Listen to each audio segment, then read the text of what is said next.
അമേരിക്കയിലേക്ക് മറ്റൊരു പരിപാടിയുടെ ഭാഗമായിട്ടാണ് ഞാൻ എത്തിയത്. ന്യൂജേഴ്സിയിലായിരുന്നു. India Press Club of North അമേരിക്കയുടെ ഒരു 3 ദിവസത്തെ കോൺഫറൻസ് ആയിരുന്നു. അപ്പോൾ അതിലേക്ക് വരുന്നതിന് മുമ്പാണ് ശ്രീ അനിൽ ആറന്മുള, SK ചെറിയാൻ സാറും കൂടി ചേർന്ന് ഈ പരിപാടിയിലേക്ക് എന്നെ എത്തിച്ചത്. അപ്പോൾ എനിക്ക് തോന്നുന്നു MCSO അല്ലെങ്കിൽ സംഘാടകരിൽ പലർക്കുമോ ഈ പരിപാടിക്ക് ഞാൻ വരുന്നുണ്ടെന്ന് തന്നെ ഇപ്പോഴാണ് കുറച്ചു പേരെങ്കിലും അറിഞ്ഞതെന്ന് കരുതുന്നു. ഞാൻ 24-ലാണെന്നൊക്കെ പറഞ്ഞ താങ്കൾ ഒരു 2-2.5 വർഷം പുറകോട്ട് വീണ്ടും സഞ്ചരിക്കേണ്ടിയിരിക്കുന്നു. ഇപ്പോ പേപ്പർ കണ്ടില്ല. അപ്പൊ കുഴപ്പമില്ല, നമുക്കപ്പോ എന്തായാലും അത് മാപ്പ് കൊടുക്കാവുന്ന ഒരു തെറ്റാണ്.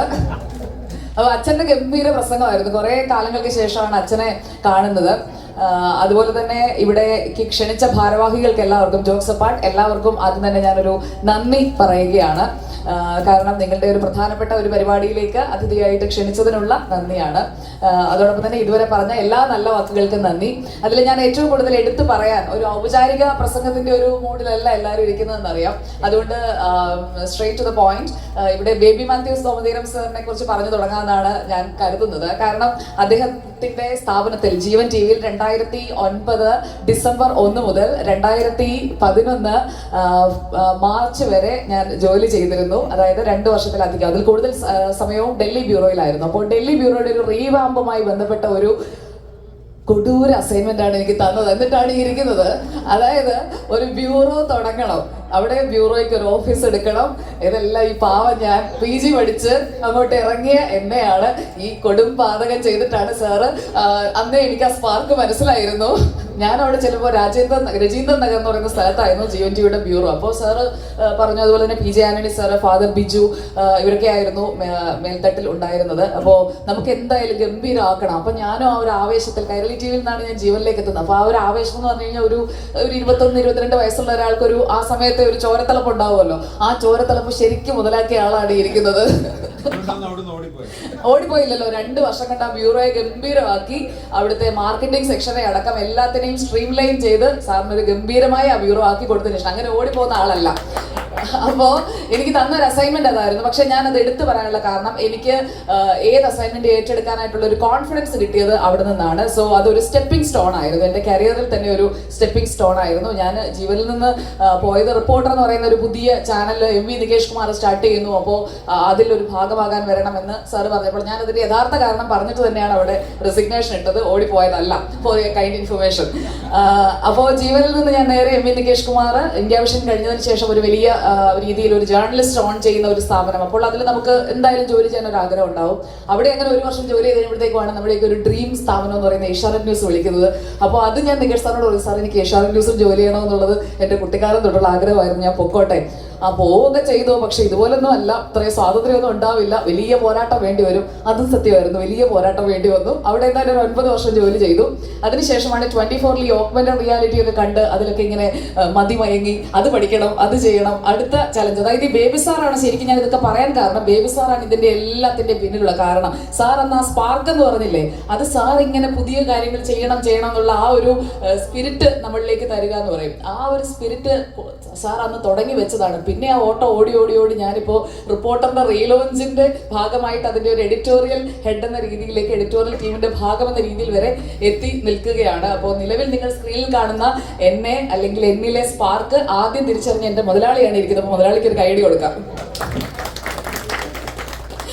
അപ്പൊ പ്രിയപ്പെട്ടവരെ, ഇവിടേക്ക് വരാനുള്ള കാരണം ഞാൻ 2 പേരുടെ പേര് പറഞ്ഞു. എല്ലാവരും SK ചെറിയൻ അങ്കിൾ എന്നാണ് വിളിക്കുന്നത്. അപ്പോൾ SK ചെറിയൻ സാർ, അതോടൊപ്പം തന്നെ ശ്രീ അനിൽ ആറന്മുള, ഇവർ 2 പേരുമാണ് എന്നെ ഈ പരിപാടിയിലേക്ക് എത്തിച്ചത്. അതോടൊപ്പം തന്നെ നമ്മുടെ സൈമൺ ചേട്ടനൊക്കെ അവിടെ ഇരിക്കുന്നുണ്ട്. അവർ India Press Club of North അമേരിക്കയിലെ കുറെ സെഷൻസിൽ ഇരുന്ന് കേട്ട് ഇവിടെ എന്തായിരിക്കും ഇവള് പറയാൻ പോകുന്നത് എന്നുള്ള ഒരു ആലോചനയോടെ, ഒരു ടെൻഷനോടെ ഒക്കെ ഇരിക്കുന്നുണ്ട്. എന്തായാലും ഞാൻ ദീർഘിപ്പിക്കുന്നില്ല. എല്ലാവർക്കും ഒരു നല്ല സായാഹ്നമായിരിക്കും എന്ന് കരുതുന്നു. ഇവിടെ പൊന്നുചേച്ചി ഇത്രയും വർഷമായിട്ട് ഇവിടെയുള്ള ആളാണ് എന്ന് പറഞ്ഞപ്പോഴത്തേക്കും ശരിക്കും നല്ലൊരു കൈയടി കൊടുക്കേണ്ട ആളാണല്ലേ. ഇത്രയും കാലമായി ഒരു സംഘടനയ്ക്ക് വേണ്ടി ആക്റ്റീവായിട്ട്, ഈ ഒരു പ്രായത്തിലും ആക്റ്റീവായിട്ട് നിൽക്കുന്ന, എപ്പോഴും വളരെ പ്ലീസിംഗ് ആയിട്ടാണ് ഇരിക്കുന്നത്. ഞാനിവിടെ വന്നപ്പോൾ തൊട്ട് നോക്കുകയായിരുന്നു. അപ്പോൾ വളരെ സന്തോഷത്തോടെ ഒരു പ്രസന്നവദന എന്നൊക്കെ അങ്ങനെയല്ലേ അച്ഛാ പറയണ്ടേ? അപ്പോൾ പ്രസന്നവദനയായ പൊന്നുചേച്ചി പോലെയുള്ള ആളുകൾ ഉള്ളിടത്തോളം കാലം ഈ സംഘടനകൾ എത്ര വളർന്നാലും വീണ്ടും വളരുന്നതാണ് മലയാളികൾ ഉണ്ടാക്കുന്ന എല്ലാ സംഘടനകളുടെയും ഒരു ചരിത്രം എടുത്ത് നോക്കിക്കഴിഞ്ഞാൽ നമുക്ക് മനസ്സിലാക്കാൻ കഴിയുക. ശരിക്കും പറഞ്ഞാൽ ഞാനൊരു സത്യം പറയാം, ഞാൻ സത്യം പറയാറുള്ളൂ. ഞാൻ ഈ വേൾഡ് മലയാളി കൗൺസിലിന്റെ പരിപാടിക്കാണ് പോകുന്നത് എന്ന് എൻ്റെ കൂടെ ഉണ്ടായിരുന്ന മറ്റു മാധ്യമപ്രവർത്തകരോട്, അപ്പോൾ അവരെന്നോട് ചോദിച്ചു, ഏതാണ്, പിളർന്നതാണോ പഴയതാണോ? അപ്പൊ ഞാൻ പറഞ്ഞു എനിക്കറിയില്ല, ഞാൻ ചെന്ന് നോക്കിയിട്ട് പറയാം എന്ന് പറഞ്ഞു. കാരണം സംഘാടകരോട് നമുക്ക് ചോദിക്കാൻ പറ്റില്ലല്ലോ. പക്ഷെ ഇവിടെ ഈ പറഞ്ഞു വന്നപ്പോഴേക്കും അതേക്കുറിച്ച് എനിക്കൊരു ഐഡിയ കിട്ടി. പിന്നെ ബേബി മാത്യു സാറ് ഹെഡ് ചെയ്യുന്ന സംഘടനയെ കുറിച്ച് എനിക്ക് നേരത്തെ അറിയാം. അപ്പോൾ ഇത് പിളർന്നു പോയതല്ല, സ്ഥാപക സംഘടനയാണ് എന്നുള്ളതാണ് എനിക്ക് മനസ്സിലാക്കാൻ കഴിഞ്ഞത്. അപ്പോൾ സ്ഥാപക സംഘടന എന്ന് പറയുന്നത് എപ്പോഴും ആ ബേസ് അവിടെ കിടക്കും. അതുകൊണ്ട് നിങ്ങൾ ആരും ടെൻഷൻ അടിക്കേണ്ട കാര്യമില്ല. അത് എത്ര പിളർന്നാലും ഇതിൽ നിന്നല്ലേ പിളർന്ന് മാറാൻ കഴിയുകയുള്ളൂ. അപ്പോൾ ആ അടിത്തറ എന്ന് പറയുന്നത് അവിടെ കിടക്കും. ആ അടിത്തറ ഏറ്റവും ശക്തമായ അടിത്തറ ഇവിടെ ഇതിന് മുൻഗാമികൾ, അതുപോലെ തന്നെ ഇപ്പോൾ എസ് കെ ചെറിയൻ അടക്കമുള്ള ആളുകൾ എല്ലാവരും ആ അടിത്തറ വളരെ സ്ട്രോങ് ആയിട്ട് ഇട്ടിട്ടുണ്ട്. അപ്പോൾ അടിത്തറ പിളരാതെ നോക്കിയാൽ മാത്രം മതി. മുകളിലേക്കുള്ളത് നമുക്ക് എത്ര വേണമെങ്കിലും കെട്ടിപ്പൊക്കാം. മലയാളികൾ ഉള്ളിടത്തോളം കാലം, മലയാളികൾ മൈഗ്രേറ്റ് ചെയ്ത് ഇങ്ങോട്ടേക്ക് തൊഴിൽ തേടി വരുന്നിടത്തോളം കാലം വേൾഡ് മലയാളി കൗൺസിൽ പോലെയുള്ള ഒരു മലയാളി സംഘടനയ്ക്ക് കൂടുതൽ വളരാൻ സാധിക്കും. അപ്പോൾ പിളർന്നു പോയതിനെ കുറിച്ച് ദുഃഖിക്കാതെ പുതിയ നാമ്പുകൾ കിളിർക്കട്ടെ. ആ നാമ്പുകളിൽ നിന്ന് അതൊരു വലിയ വൃക്ഷമായിട്ട് മാറട്ടെ. ആ വൃക്ഷത്തിൽ ധാരാളം കായ്ഫലം ഉണ്ടാകട്ടെ. അതായത് ഒരുപാട് പേർക്ക് ഒരുപാട് നല്ല കാര്യങ്ങൾ ചെയ്തു കൊടുക്കാൻ, 2 വീടെന്ന് പോലെ 20 വീടൊക്കെ വെച്ചു കൊടുക്കണം. എൻ്റെ ജില്ലയും കൂടിയാണ്. അപ്പോൾ അങ്ങനെയുള്ള നല്ല നല്ല കാര്യങ്ങൾ ചെയ്യാനായിട്ട് സാധിക്കട്ടെ. അതിനുള്ള എല്ലാ അനുഗ്രഹവും, അച്ഛൻ്റെ ഭാഷയിൽ പറഞ്ഞാൽ എല്ലാ അനുഗ്രഹവും ഉണ്ടാവട്ടെ. അപ്പോൾ താങ്ക് യു സോ മച്ച്. ആ ഓക്കെ, അപ്പൊ ഗംഭീരം. അപ്പോ കൂടുതൽ കൂടുതൽ കാര്യങ്ങൾ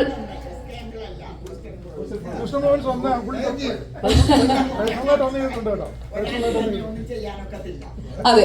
പക്ഷെ നമുക്ക് ഒരാളെ ഒരു പ്രോവിൻസിന്റെ പേരിൽ ഒരുപാട് പേര് പറയുന്നുണ്ടെങ്കിൽ he deserves A special mention അല്ലേ? അപ്പോ എന്തായാലും ഇനി അതിന്റെ പേരിൽ ഒരു അടി വേണ്ടെന്ന് വെച്ചാൽ പറഞ്ഞതാണ്. അപ്പൊ എല്ലാവർക്കും ഒരു ഗംഭീര സായാഹ്നം ആവട്ടെ. എല്ലാവരും കൂടി ചേരുന്ന ഒരു ദിവസം കൂടിയാണല്ലോ. അപ്പോ എല്ലാ ആശംസകളും ഇവിടേക്ക് ക്ഷണിച്ചതിന് ഒരിക്കൽ കൂടി നന്ദി. Thank you so much.